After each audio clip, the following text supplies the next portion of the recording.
A rós riamh an ngúgáin beire nuair chleasa céimhe a níomh léir muoineach aiceanta nuair bhacha gún dá airt, harmon gort na tubertham nuair gúlach fuhirí, ceantar íomhing maisiúl se Gaeltachta seo fúscrí.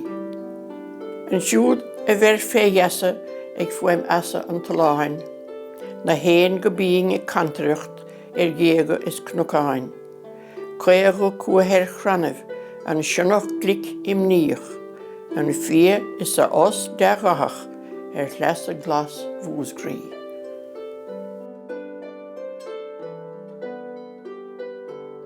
Tá láthaireachas Dreoilín, lorg úsal na léach gan chaim, Beidh Cuisle, cúl na cathrach, Caoimhe Uí is an gatabán, Cnug Saharín chéal na martra, Túirín dubh is an charig bhín, go raibh leba ins na flais ag fearr chalam a fúscrí.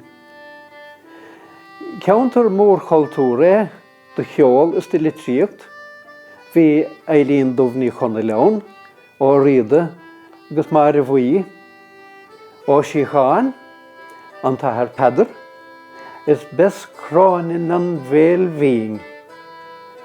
Tá na ceolta sí mar aonlan I gceall ránathe fúscrí.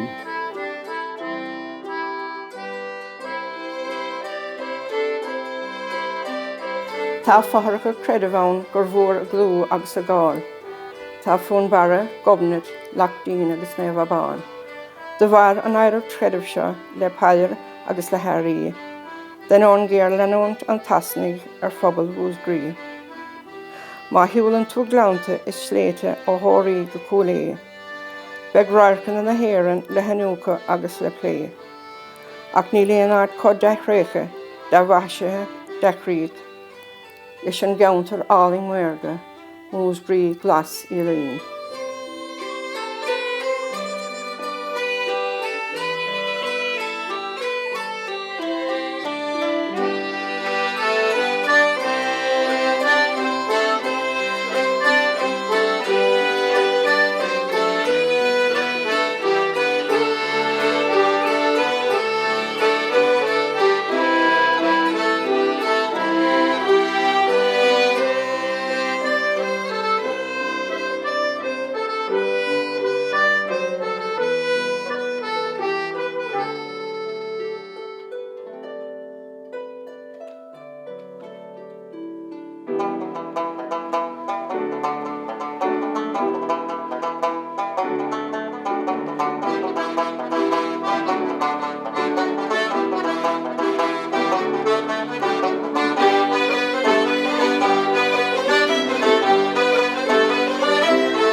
agus fáilteach é gúgan bara an soch an Gaeltacht fúscrí, áitimil idir óg agus éasta an cheantar, teag chuile chéile, chun oíche cultúr a cheiliúradh le ceol, filíocht agus rince.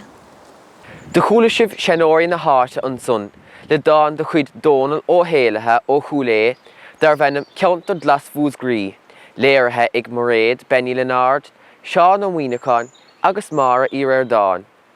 Bhí siad tunlathe le ceoltóirí ón rúpa dúil, le bháils dar bhenim The Jewels of the Ocean le Ellen MacDonald agus Port Lúscach dar bhenim The Night Before Larry Was Stretched. Inis beidh ceoltóirí óga ó chraobhchomhaltais leachtaí néfa agus ar garda in éanachling ag seint trí fólcatíh, winnig í tanamhas.